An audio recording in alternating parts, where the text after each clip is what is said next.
kalalabs. Nandito kami ngayon sa Princess Resort dito sa Indian po kami sa kalagitnaan ng bundok.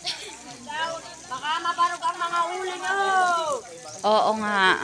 So itong swimming na ito ay dahil nag-graduate ang aming mga anak. Kaya may mga ganito kaming pa-swimming. Nag-aya ang mga bata para daw magkasama-sama pa sila. Yan.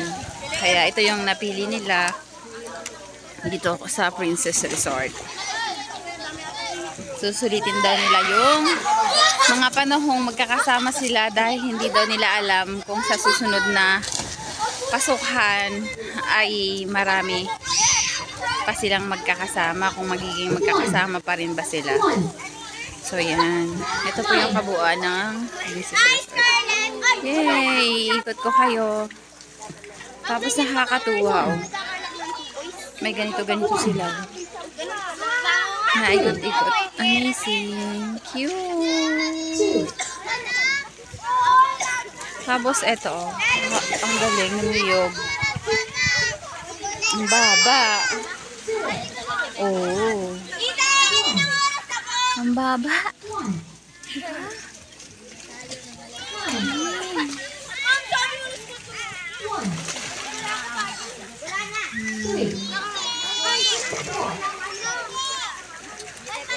Parang iisang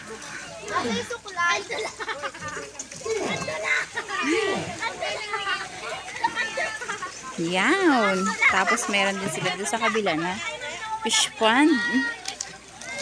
Yan. May fish pond din sila. So yan. Kaya may mga tanim din silang kalamansi. Kalamansian.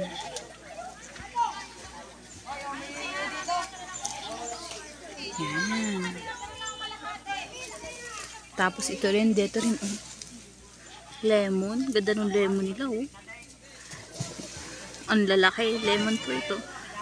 I'm pretty sure. Tapos napitas ko, napagalitan ako na may-ari. Hinog na. Ay, alaga din silang kambing. Tutor ko po kayo dito sa aming probinsya. Sa karatig lugar. Ang bango ng ang bango po ng bulaklak ng kalamansi. Hindi sila nagkakalayo ng amoy ng sampagita.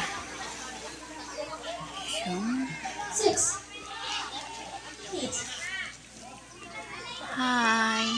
Ayan. Alam niyo po ba na ang pinagkukunan nila ng tubig dito ay nanggaling po dyan sa bundok na yan. Ayan. Kaya sila ay merong running water. Ayun, kung saan naliligo yun. Mama na yun. Wala po silang ginagamit na makina. Talagang yung tuloy-tuloy po yung source ng tubig. Malaking tipid po yun. Yan.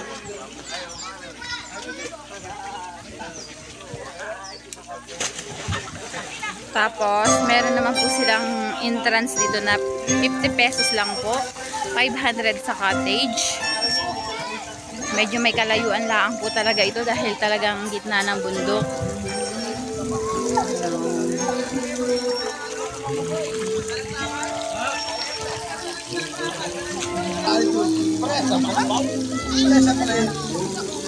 Oy, sis!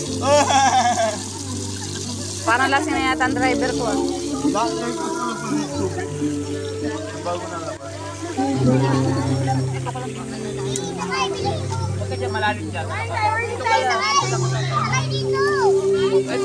Hi guys!